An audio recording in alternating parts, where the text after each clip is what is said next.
जैसे यीशु मसीह ने इससे पहले हमको बताया था कि मेरा कि जो कोई मेरे पीछे आए तो वो आसान बात नहीं है। अपने क्रूस अपना इनकार करके क्रूस उठाकर मेरे पीछे चले। तो हम लोग सोचते होंगे कि अगर इतना कठिन है यीशु मसीह के पीछे चलना तो बहुत कम लोग आए होंगे उसके पीछे। लेकिन ऐसा नहीं है। जब ये जो तथ्य है तो ये कर वसूली करने वाले सब लोग यीशु मसीह के पीछे आने आ गए। ये लोग ये होता कि कितना भी कठिन मार्ग हो, कितना भी कठिन मार्ग क्यों ना हो, वो लोग यीशु मसीह के पीछे चलने के लिए तैयार थे, है ना। तो ये बहुत बहुत जरूरी है। और एक जो पैसेज है जिसके बाद हम पढ़ेंगे, पैसेज है उसके ऊपर, उड़ाऊ पुत्र के ऊपर। तो जैसे उड़ाऊ पुत्र है, जब तक वो सबसे नीचे नहीं गिर गया, गड्ढे में ना गिर गया, जब तक उसका सब कुछ ना छिन गया, तब तक उसको एहसास नहीं हुआ यीशु मसीह के बारे में, मतलब कि मेरा पाप है मैं उसके पास जा सकता हूँ। उसका हृदय परिवर्तन नहीं हुआ जब तक वो पूरी तरीके से गड्ढे में नहीं गिर गया, है ना। तो क्या होता है कि कभी कभी हम लोग जो मसीह लोग होते हैं, कुछ लोग पाप में होते हैं, हम लोग उनको ना पाप के बारे में बताते नहीं है ना। हम लोग उनको गिरने नहीं देते हैं। अगर वो गिरेगा तो वो समझेगा और यीशु मसीह में आएगा।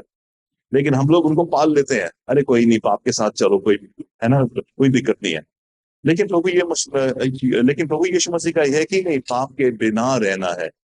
जब तक आप पाप करोगे आप गड्ढे में गिरते जाओगे, और एक दिन ऐसा आएगा कि आपको ज्ञात होगा कि जो मैं कर रहा हूँ गलत है। तो वो आना बहुत जरूरी है ना। तो आइए हम लोग आज के इस पैसेज में चलते हैं। तो यहाँ पर लिखा है कि अब जब वो कर वसूली वाले और पापी सभी उसे सुनने के पास आने लगे थे, तब फरीसी और यहूदी धर्मशास्त्र बड़बड़ाकर कहने लगे, ये व्यक्ति तो पापियों का स्वागत करता है और उनके साथ खाना खाता है। ये पापियों के साथ खाना खाता है। तो हम लोग जब खाना खाते हैं तो शायद इसके बारे में हम लोग नहीं सोचते होंगे, लेकिन लेकिन खाना खाना, रोटी तोड़ने का बहुत बड़ा एक महत्व है ना। खास तौर पे उस टाइम की जो कम्युनिटी थी, उस टाइम ये था कि मैं अपनी रोटी में से तोड़ के किसी को खाना खिला रहा हूं, इसका मतलब वो भी हमारे साथ का हो गया है ना। अब वो कोई परदेशी नहीं है जिसके साथ मैं खाना खा रहा हूं, वो और मैं और वो अब एक साथ एक ही परिवार के जन हो गए हैं। इतना इतना प्रेम है कि हम सब लोग एकजुट बन गए हैं। तो फरीसी में ना, जो यहूदी लोग थे, फरीसी लोग थे, वो किसी के साथ खाना नहीं खाते थे, केवल अपने परिवार में ही खाना खाते थे, बाहर नहीं खाते थे, क्योंकि वो पापियों के साथ मेल नहीं बनाना चाहते थे, ताकि ऐसा ना हो कि उनका जीवन अशुद्ध हो जाए। इसलिए वो लोग बहुत ही गिने चुने लोगों के बीच में खाना खाते थे। अब जब उन्होंने यीशु मसीह को देखा कि ये तो भाई पापियों के बीच में खाना खा रहा है, तो मतलब ये नहीं कि बस खाने की बात है, इसका ये मतलब कि वो तो पापियों के साथ मिल गया है। पापियों के साथ मिल गया है, जो पापी लोग करते हैं अब वो भी वो भी काम ये करने लगेगा। लेकिन ये होता है कि जब हम रोटी तोड़ते हैं, उसका मतलब होता है कि हम सब एक हैं, हम सब एक ही परिवार में बन चुके हैं, क्योंकि एक जगह से रोटी तोड़ के हम सब लोग खा रहे हैं। इसी बात को यीशु मसीह ने बाद में बताया कि मेरी याद में यही क्या करो। एक रोटी उसने तोड़ी, उसने सबको दी और कहा कि मुझे याद करो। तो जो कोई वो रोटी खाता है, जो कोई नॉन स्टेबल या शाराबानी का हिस्सा है, वो सब एक ही परिवार के लोग होते हैं। ठीक है, शायद अगले संडे हम लोग करेंगे प्रभु भोज। तो जो भी रोटी लेगा वो सब एक ही परिवार के हिस्सा होंगे। ठीक है। तो यहाँ पर जो जो था, कर वसूली करने वाले थे। आपने कर वसूली करने वालों को देखा नहीं होगा, क्योंकि सब कुछ ऑनलाइन होता है, या अगर कर वसूली करनी होती है तो आप ऑफिस जाते हैं और वहां पर टैक्स दे करके आते हैं। अगर आपके पास अपना घर है तो घर का टैक्स होता है, बिजली होता है, बिजली का बिल होता है, ये सब होता है। लेकिन कर वसूली होती है, तो और कर वसूली वाले को कोई कोई कोई पसंद नहीं करता। कौन पसंद करेगा कि आपके घर में कोई आए, आपका पैसा लेके चले जाए? कोई नहीं पसंद करेगा, है ना। तो कर वसूली जो होती है, उस टाइम क्या होता था कि ये लोग कर वसूली वाले आपके आपके दरवाजे को खटखटाते थे, फिर आप खोलते थे, फिर वो बैठ जाते थे, आपका इतना कर है, आपको देना है, इतना टैक्स आपको देना है। तो कोई पसंद नहीं करता था, कोई पसंद नहीं करता था। और ये और कर वसूली वाले कौन थे? उस टाइम का जो इजराइल था, इजराइल रोमन साम्राज्य के अंदर हो चुका था, है ना। रोमन ने उनके ऊपर कब्जा कर रखा था, और और उनने एक अपना एक गवर्नर बैठा दिया था इजराइल के ऊपर, जिसका नाम है पॉन्टियस पायलट या पिलातुस पिलातुस। उसके बारे में हम लोग ने बात करी होगी, क्योंकि यीशु मसीह को सजा उसी ने दी थी, है ना, पिलातुस ने। तो वो था रोमन गवर्नर। और एक ऐसा हुआ था कि इजराइल को जो जो लोग हैं वो अपना राज करे, है ना, जो होता है दिन भर वो अपना काम करें, लेकिन उनको बस रोमन साम्राज्य को बस कर चाहिए। जब तक कर मिल रहा है तब तक जो इस्राएली लोग हैं उनको पूरी अनुमति है कि जो करना चाहे वो कर सकते हैं अपने देश में, ठीक है। और कर वसूली करने वाले कौन थे? कर वसूली करने के लिए एक वो होती थी, क्या कहते हैं, हर साल एक बिडिंग होता था। बिडिंग मतलब लोग बैठते थे और बोलते थे, हाँ भाई आप सुनाइए। तो तो फिर कोई यहूदी ये खड़ा होके बोलता था, ये सारा जो इलाका है इससे मैं आपको 10,000 तोले सोना दे सकता हूं एक साल में। कोई बोलेगा मैं 11,000 दे सकता हूं, कोई बोलेगा मैं 20,000 दूंगा। तो जिसकी बोली सबसे ऊपर है आप कर वसूली कीजिए। फिर वो कर वसूली करता था और वो रोमन साम्राज्य पैसे देता था। और कर वसूली करने वाले कौन थे? यहूदी लोग ही थे, है ना।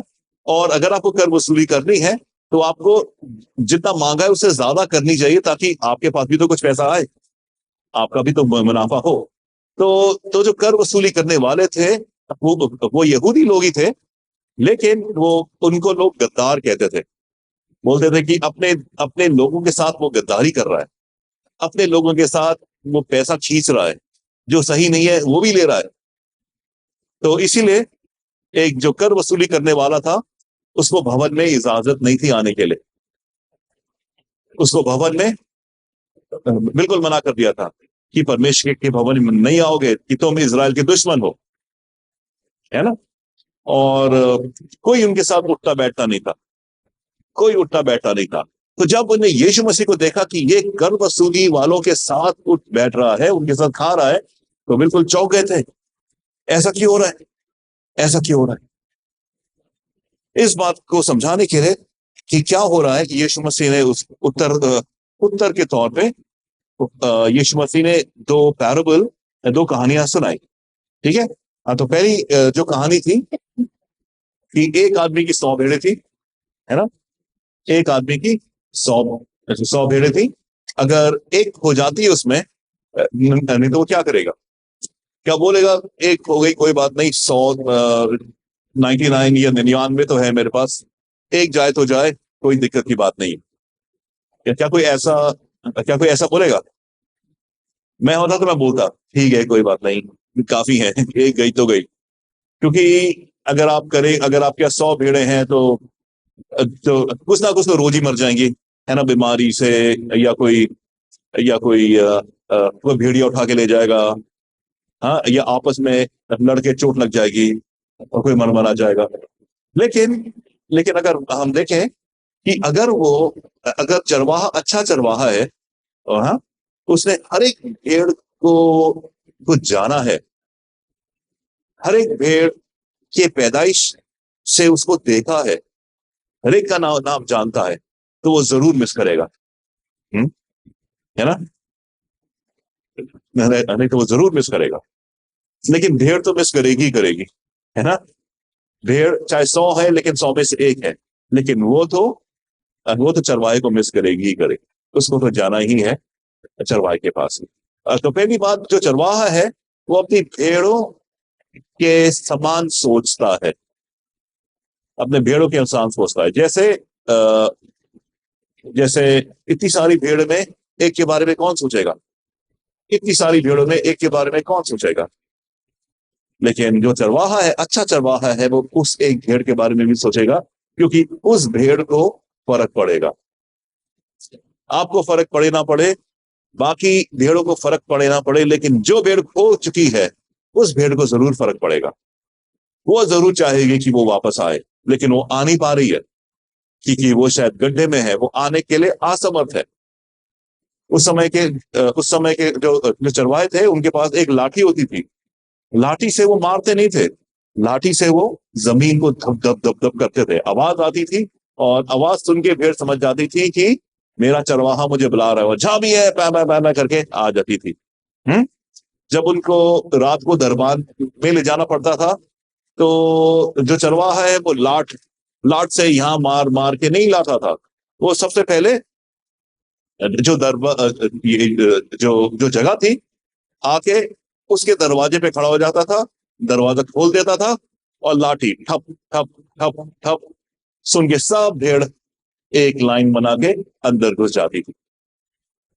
हम्म तो एक बार हुआ होगा कि उसने लाठी मारी, लाठी की डब डब डब डब आवाज करी और एक एक करके आ रही है, और उसने देखा अरे एक तो है ही नहीं, एक तो है ही नहीं, है ना, ये तो बस 99 है, एक कहाँ है।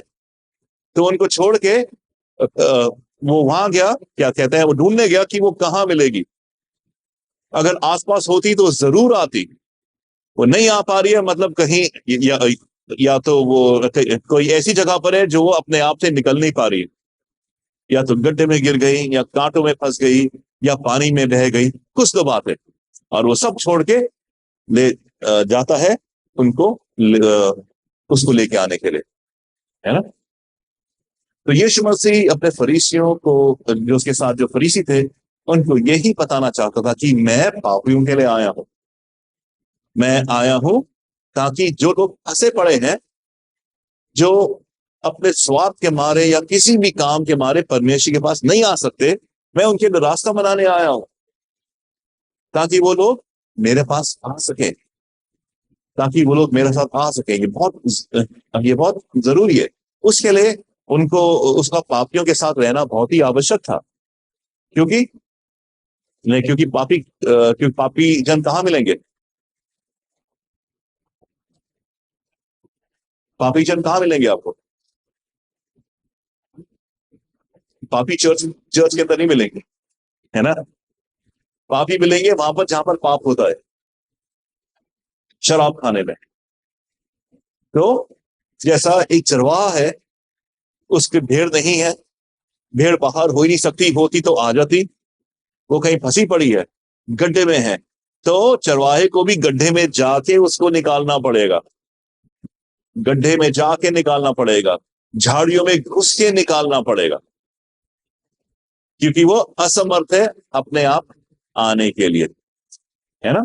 इसीलिए इसीलिए यीशु मसीह ने कहा है कि ये लोग जो हैं, मुझे इनके अड्डे पे जाके बुलाना पड़ेगा, क्योंकि ये लोग इधर नहीं आने वाले, ये लोग ऐसा नहीं आने वाले।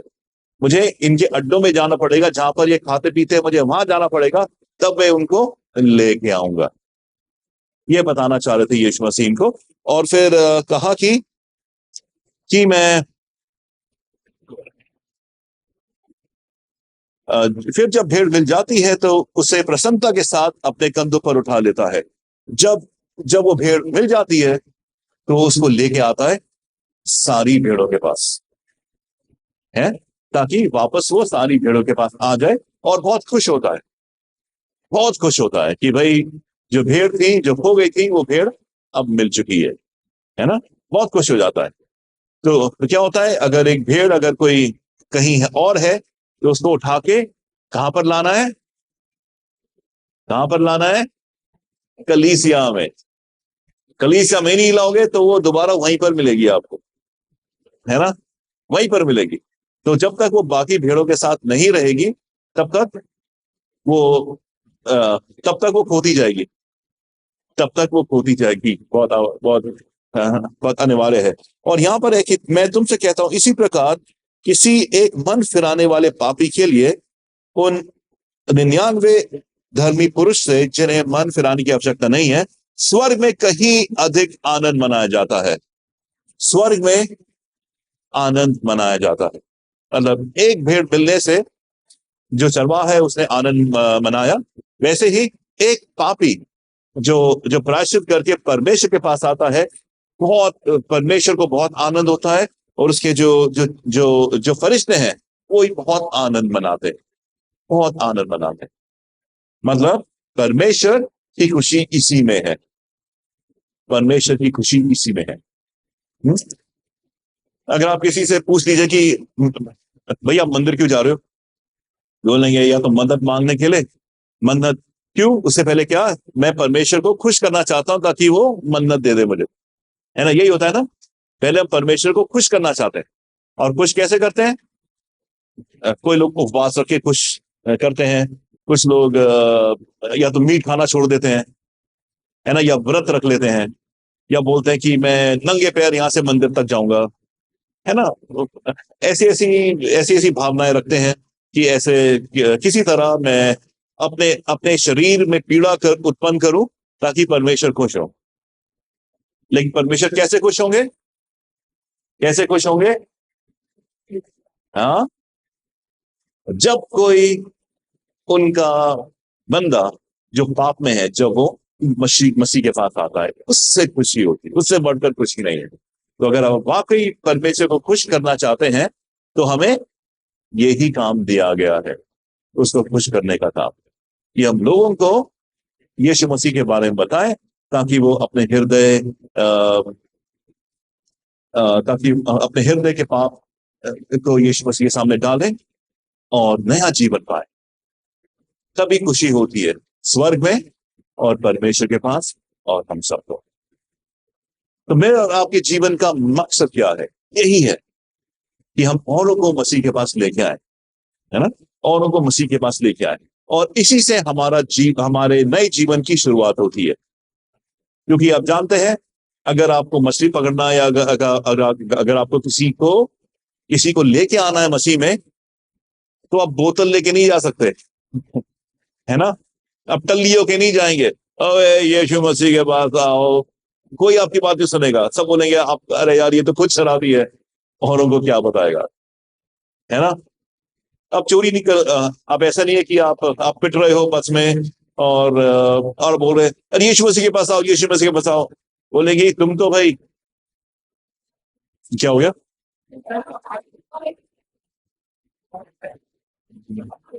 अच्छा, कोई नहीं। अच्छा, ये तो क्या होता है कि अरे वो चोरी करते हुए, अगर आप चोरी करते हुए पकड़े गए तो आप ये बात कौन सुनेगा? आप झूठ बोलते हुए पकड़े गए, आपकी बात कौन सुनेगा? तो परमेश्वर को खुश करने के लिए आप, हमारा काम है कि औरों को परमेश्वर के पास लाने का काम, और परमेश्वर के पास नहीं आएंगे जब तक हमारा जीवन सही नहीं होगा। वैसे करके हम लोग अपने जीवन से परमेश्वर को खुशी करते हैं, हम लोग जीवन को ऐसे बनाते हैं ताकि हमारे जीवन के द्वारा लोग आए और फिर वो खुश हों, ताकि परमेश्वर को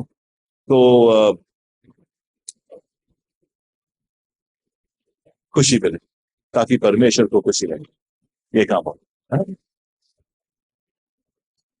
तो क्या होता है, जैसे अभी हम लोग एक बाइबल स्टडी कर रहे थे कल, मैं जवानों के बीच में बाइबल स्टडी होती है हमारी, तो वहां पर किसी ने ये प्रश्न पूछा कि भाई यीशु मसीह जब पकड़वाया गया था, उससे पिलातुस पिलातुस ने बोला कि भाई फरीसी तुम्हारे बारे में ये कह रहे हैं, ये कह रहे हैं, है ना, झूठे इल्जाम लगा रहे हैं, तुम क्या कहते हो?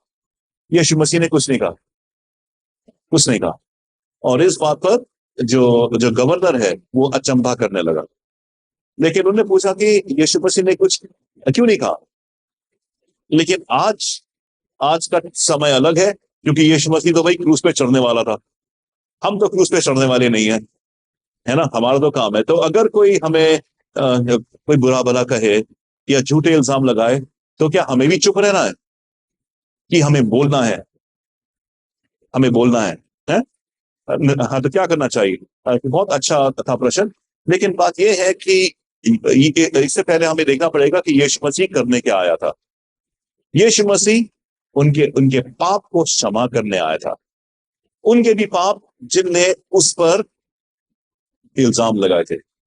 तो अगर यीशु मसीह कुछ कहता, अगर वो गवर्नर के सामने बोलता, हाँ साहब यही यही वो फरीसी हैं, 3 साल से ये नाक में दम कर रखा है, मैं जहां जाता हूं ये मेरे पीछे आ जाते हैं, और मैं जो करता हूं मुझे उल्टा सीधा कहते हैं, गालियां देते हैं, ये सब कहते हैं।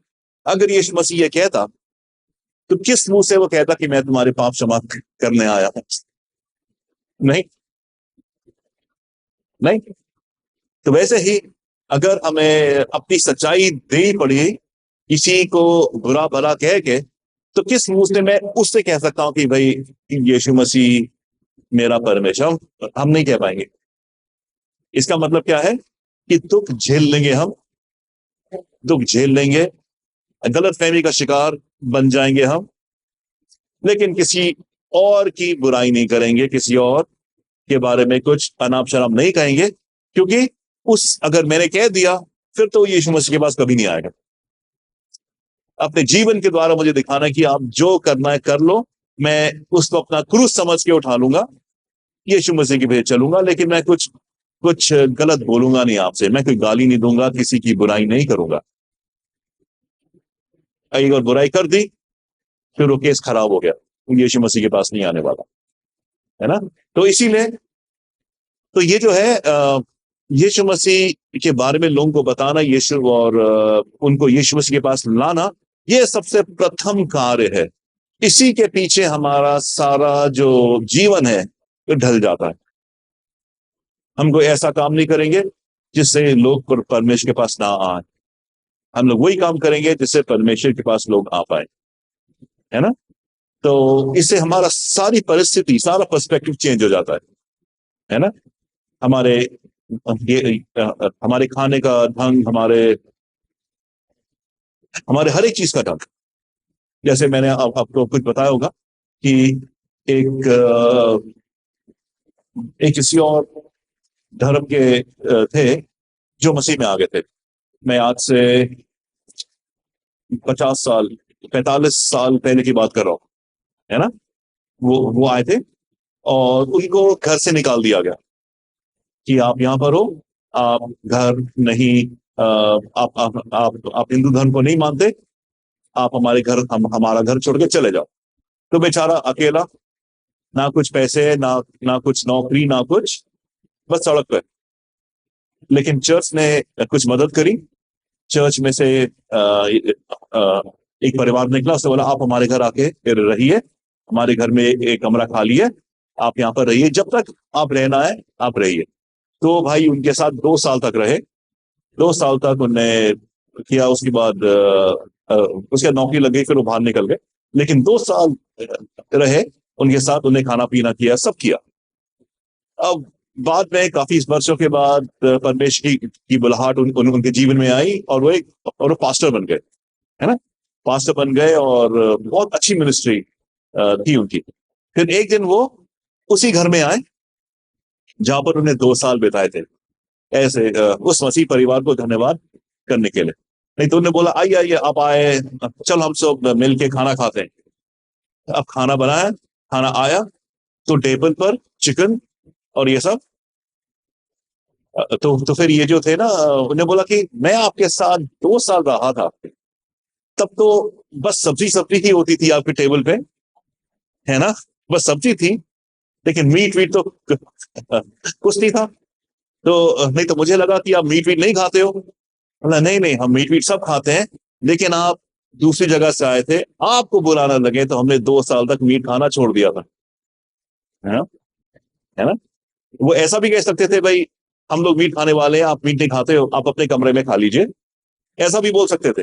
लेकिन नहीं, 2 साल तक उनने मीट चिकन अपने घर में लाया ही नहीं, क्योंकि एक एक ऐसा विश्वासी था जो बिल्कुल नया था, उसको ठेस ना पहुंचे, उसको ठेस ना पहुंचे। हाँ, तो लोगों ने क्या किया, एक इंसान की आत्मिक उन्नति के लिए जो जो सही था वो भी उन्हें छोड़ दिया, है ना? और मैं उनका नाम नहीं लेना चाहता क्योंकि यूट्यूब पर ये पर आएगा सब, लेकिन वो वही व्यक्ति है जो आगे बढ़े, पास्टर बने और उनने मुझे बपतिस्मा दिया था, है ना, जब मैं 16 साल का था। ठीक है? नहीं तो ये होती है गवाही। अगर 2 साल के अंदर अगर उनके फेथ में कुछ हो जाता तो शायद वो ये सब नहीं करते, है ना?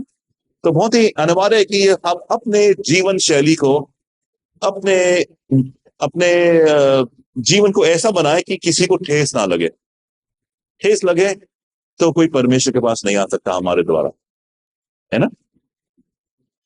और अगर हमारा काम है यीशु मसीह को खुश करने का, तो एक ही चीज से वो खुश होता है, एक ही चीज से, कि जब उसके लोग उसके पास आए।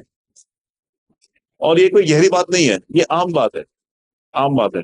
आज से अब तो मेरे पिताजी नहीं है, लेकिन 10 साल पहले जब वो थे और मैं दिल्ली में था, और वो रहते हैं देहरादून के पास सोबतपुर में, जब उनको पता है कि मेरा बेटा आ रहा है, भाई दिल्ली से आ रहा है, बस से आ रहा है, जैसे भी आएगा आ जाएगा, लेकिन नहीं, घर के बाहर चक्कर काटना, मेन रोड तक जाना, वापस आना, कहाँ है, कहाँ हो गया, है ना। कभी फोन होता नहीं था उस टाइम, कहाँ हो गया, क्या हो गया मेरे बेटा, वो बस चक्कर ही काट रहे। और मेरी माँ कहती थी भाई आ जाएगा, आ जाएगा, लेकिन नहीं, बाप का प्यार कब आएगा, कब आएगा, कब आएगा। जब मैं आता था, फिर चाहे सड़क हो चाहे जहां भी, वहीं पर पूरी तरीके से मिलना जुलना, क्योंकि बाप का प्यार है ये, बाप का प्यार।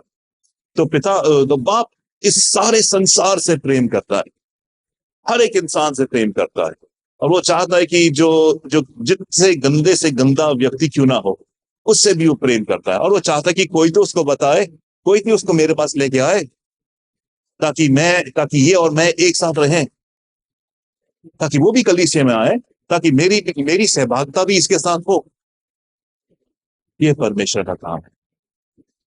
और जब हम परमेश्वर के काम में उसका हाथ बटाते हैं, तब तब हमारा हमारा जीवन सही चलता है। इसी काम के लिए हमें बुलाया गया, यही काम उसने हमें थोप रखा है, यही काम हमें करना है।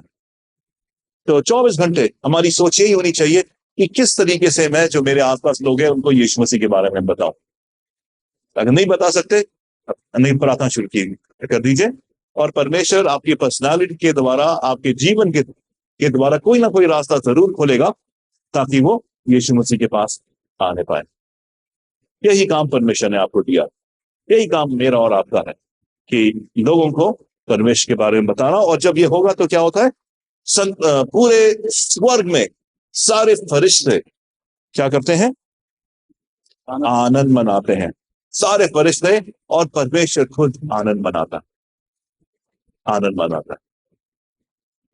और लेकिन जब ऐसा नहीं होता, तो क्या होगा, जब हम अपने पड़ोसी पर गुस्सा करते हैं, डांटते हैं, थूकते हैं, गाली देते हैं, तो परमेश्वर और फरिश्ते क्या क्या कर रहे होंगे, वो दुख मनाते होंगे। ये आ सकता था, लेकिन इसकी वजह से अब वो नहीं आएगा, है ना।